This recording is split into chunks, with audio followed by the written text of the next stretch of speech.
Oh boy, ano naman bang itong ginawa mo? Nahabulo ako ng mga pulis malabong kanina eh. Hindi ko alam kung ano gagawin ko. Maku-corner nila ako. Ano naman ang ginagawa mo dito sa Malabon? May hinanap ako. Hinahanap o hinahanti? Tigilan mo na nga yan, boy. Ikaw na rin humuhukay sa sarili mong libingan eh. Marami pa akong dapat gawin. Marami pa akong dapat pagigantihan. Oo nga, pero umikli naman ang araw mo dito sa mundo. Okay.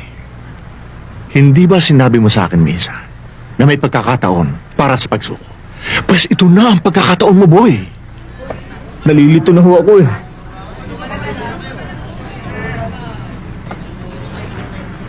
Kinakabahan ho ako.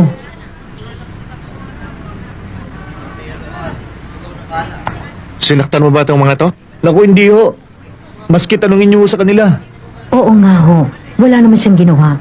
Talaga lamang kinabahan kami ng aking pamangkin. Oo, totoo po yun. Mabuti naman at hindi binaltik yung ulo mo. O ano? Susuko ka na ba?